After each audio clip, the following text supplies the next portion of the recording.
नमस्कार विद्यार्थियों, स्वागत है आप सभी का हमारे फिजिक्स क्लास के अंदर और हमारे यूट्यूब चैनल में।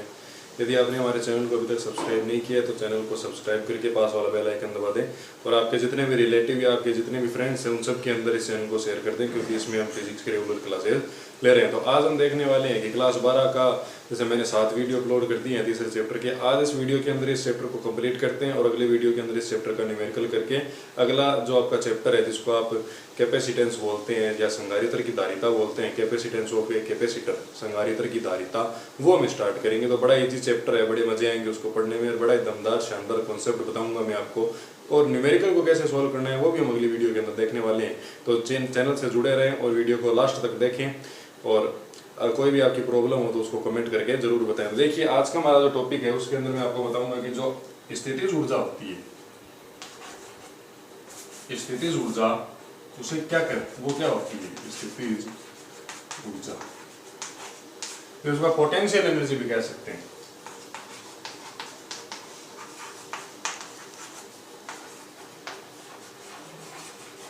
और इसको जो डिनोट करते हैं वो हम किससे लिखते हैं, यूई से लिखते हैं।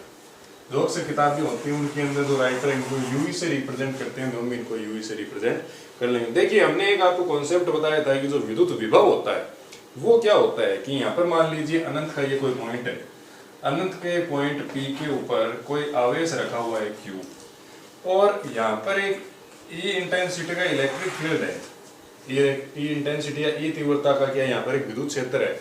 तो ये जो आवेश है ना Q, इस आवेश को इस बिंदु P से जो कि अनंत पर है, अनंत पर उपस्थित बिंदु P पर उपस्थित किसी आवेश Q को उठाकर इस विद्युत क्षेत्र तक लाने में जो काम कर रहे हैं W, वो किसके बराबर होता है, विद्युत विभव के बराबर हो जाता है। इसको आप क्या लिख सकते हैं, W/Q बराबर क्या हो जाता है आपका V हो जाता है। यदि मैं यहाँ से इस W की वैल्यू निकालूं तो W बराबर क्या हो जाएगा VQ, और ये जो W है इसी को हम क्या बोल देते हैं, पोटेंशियल एनर्जी कह देते हैं। तो ये आपका क्या हो जाता है UE बराबर VQ।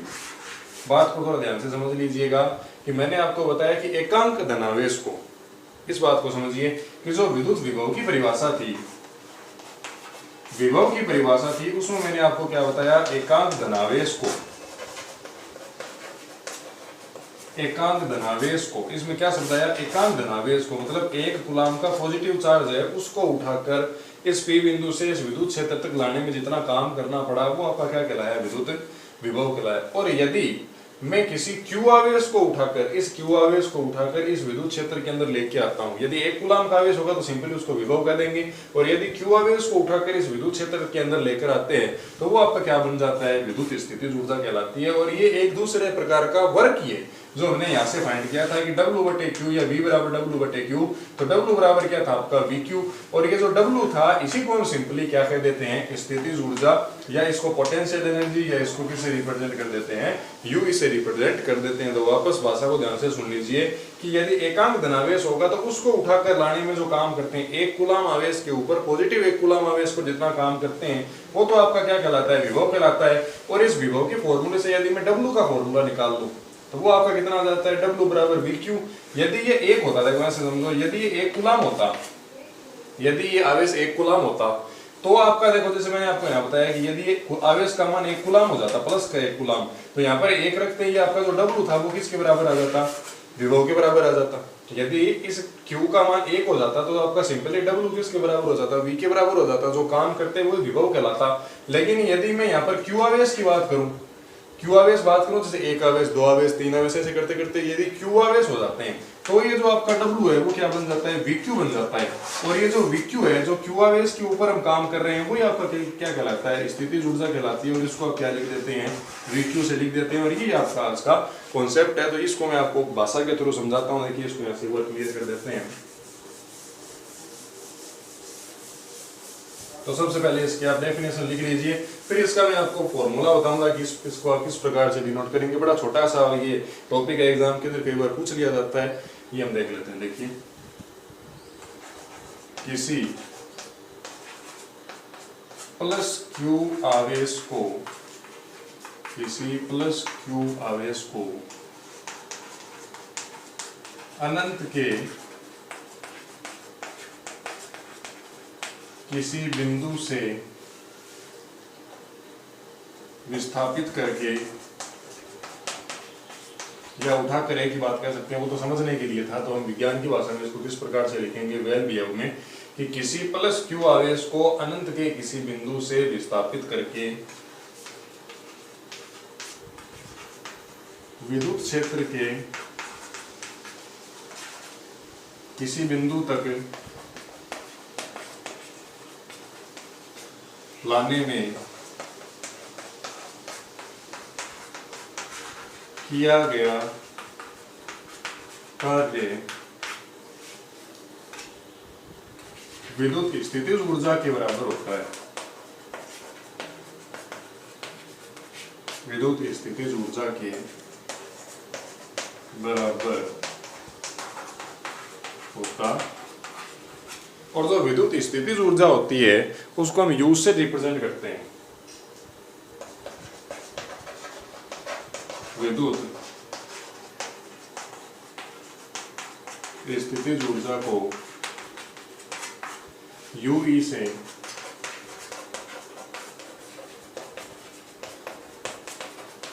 लिखा जाता है। इसका मात्रक क्या होता है? जूल होता है।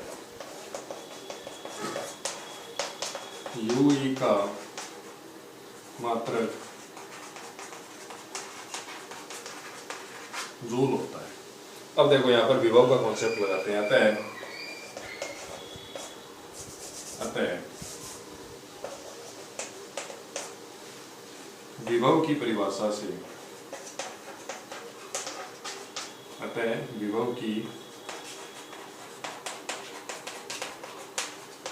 अब देखिए जो विभव था उसकी परिभाषा में क्या कहती थी कि यदि आवेश का मान 1 कूलाम है, यदि आवेश Q बराबर कितना है? 1 कूलाम है, तब जो आपका वर्क होता था,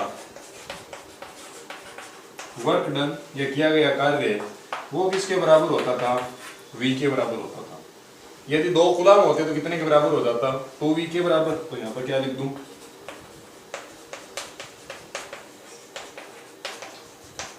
2 कूलाम आवेश के लिए कितना हो जाएगा? सिंपली W बराबर 2V। सिंपल सी बात है, क्योंकि 2 कूलाम था, यहाँ पर कितना था आपका? 1 था। यदि आपका 3 कूलाम होता है तो जो आपका W है वो कितना हो जाता है? 3V। और सिंपली यदि मैं कह दूं Q कूलाम आवेश है, Q कूलाम के लिए जो काम होता है वो कितना हो जाता है? QV हो जाता है। तो ये आपका जो फॉर्मूला है, इस W को आप क्या कह सकते हैं? UE कह सकते हैं। तो इसका वैल्यू कितना आ जाता है? QV के बराबर आ जाती है। और ये आपकी क्या कहलाती है? स्थितिज ऊर्जा कहलाती है। तो इसको एक बार मैं ऊपर से क्लियर कर देता हूं। देखिए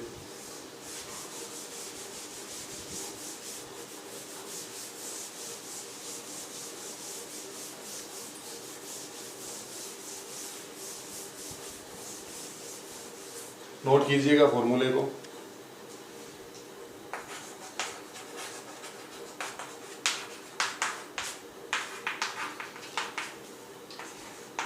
ये आपका फॉर्मूला होता है, इसको मैं कर देता हूं समीकरण नंबर 1। अब इसका हमको फॉर्मूला और आगे डिराइव करना है कांस्टेंट के पद के अंदर। तो देखो हम जानते हैं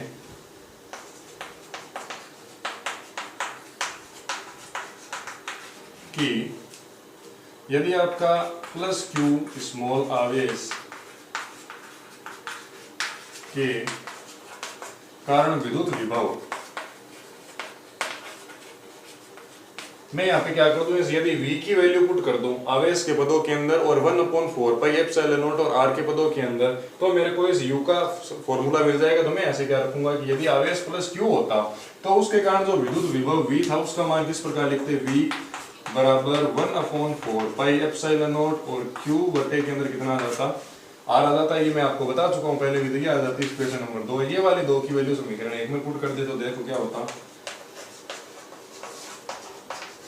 समीकरण 2 व समीकरण 1 से ये वाली वैल्यू इसमें पुट करते तो आपको क्या मिल जाता है? UE बराबर Q बार पड़ा है, ये वाली रखी 1/4 पाई एप्सिलॉन नॉट Q बटे R।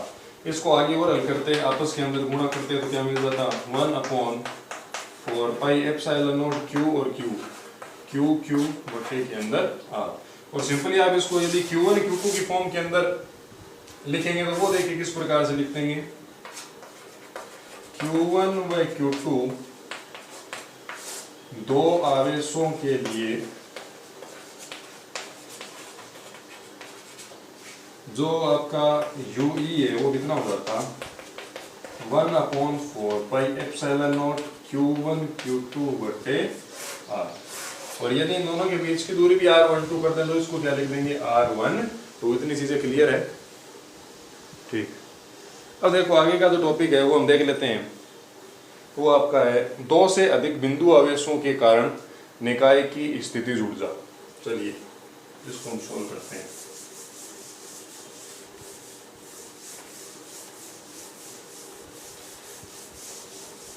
दो से अधिक बिंदु आवेशों के कारण स्थितिज ऊर्जा। तो आपका आर्टिकल क्या है,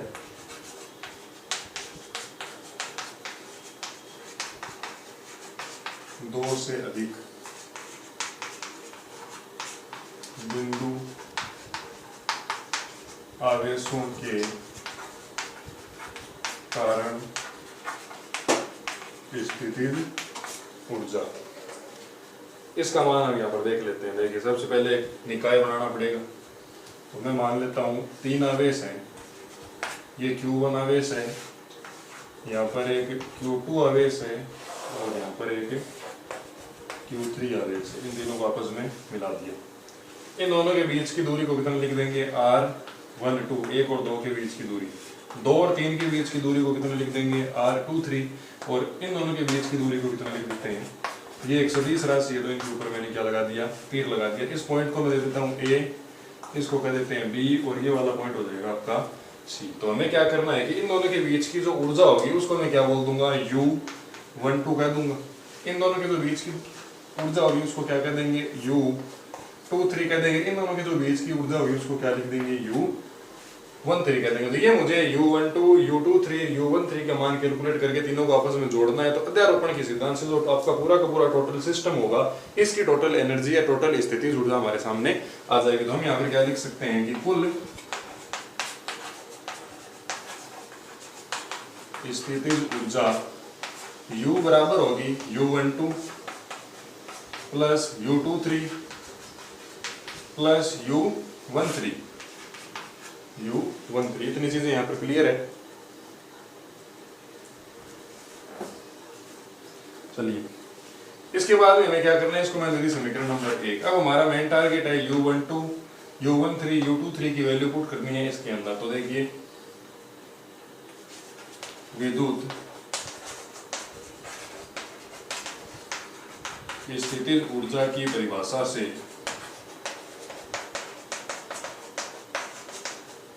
जो UE होती है उसका फॉर्मूला कितना होता है, 1/4 पाई एप्सिलॉन नॉट QQ बटे R। तो हमारे पास देखिए 1 और 2 इन दोनों के बीच में आवेश कितने हैं, Q1 Q2, बीच की दूरी कितनी है R12, ऊर्जा कितनी है U12। तो यहाँ पर देख लीजिए Q1 Q2 के कारण U12 बराबर 1/4 pi epsilon naught Q1 Q2 बटे में R12। यह आ जाती है इक्वेशन नंबर 2। इसी प्रकार से Q2 और Q3 के कारण तो U23 बराबर 1/4 पाई एप्सिलॉन नॉट 2 और 3 है तो ऊपर आ जाएगा Q2 Q3 बटे के अंदर आपका आ जाएगा R23। तो ये आपकी आ जाती है इक्वेशन नंबर 3। अब हमें देखना है U1 और U3।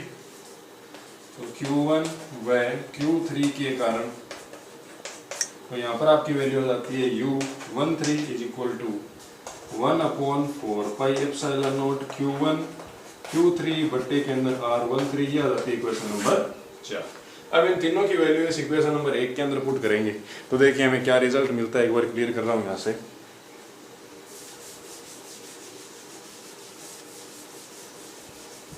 तो देखते हैं ये वाली वैल्यू, ये तीनों की तीनों वैल्यू समीकरण 1 के अंदर पुट कर रहे हैं। तो देखो क्या मिलता है, इक्वेशन 1, 2, 3 एंड 4 से। तो देखो U होगा टोटल, वो किसके बराबर हो जाएगा, देखो इसके अंदर ये कॉमन आ रहा है, तीनों के अंदर 1/4 पाई एप्सिलॉन नॉट, तो कॉमन आ गया, तो मैंने इसको यहाँ पर लिख दिया 1/4 पाई एप्सिलॉन नॉट। अंदर क्या बच जाता है, Q1 Q2 बटे में R12 प्लस Q2 Q3 बटे में R23 प्लस Q1 Q3 बटे में R13। तो ये आपका सिंपली यहाँ पर फॉर्मूला बन जाता है। तो आप इसको इस प्रकार से यहाँ पर डिनोट कर सकते हैं। ये आपका जो फॉर्मूला है, ये क्वेश्चन नंबर 5 किसको बताती है, आवेशों के निकाय या दो से अधिक जो आवेश होंगे उनके कारण जो स्थितिज ऊर्जा होगी उसका फॉर्मूला हम किस प्रकार से देंगे, इस प्रकार से देंगे। तो हम यहाँ पे क्या लिख सकते हैं, दो से अधिक आवेशों के निकाय के कारण विद्युत स्थितिज ऊर्जा समीकरण 5 द्वारा दी जाती है। तो इसके बाद में आपका एक टॉपिक और रह जाता है, वो हम कंप्लीट करके अगली वीडियो के अंदर न्यूमेरिकल चालू कर देंगे। तो आपसे ये रिक्वेस्ट है कि चैनल को सब्सक्राइब नहीं किया सब्सक्राइब कर दें, और जो आपका लाइक बटन है उसको जरूर प्रेस करें, क्योंकि आपकी वीडियो के लाइक करने से और कमेंट करने से हमारा हौसला बढ़ता है। और अपने आपके जितने भी रिलेटिव या जितने भी फ्रेंड्स हैं, आपके ग्रुप के अंदर जितने भी लोग हैं, उन सभी को शेयर कर दीजिए। और भविष्य के अंदर भी मैं आपसे आशा करता हूं कि हमारी रोजाना वीडियो आती रहेगी और आपको इससे जरूर फायदा मिलेगा, और आपके अच्छे अंक आने की मैं शुभकामनाएं करता हूं। धन्यवाद।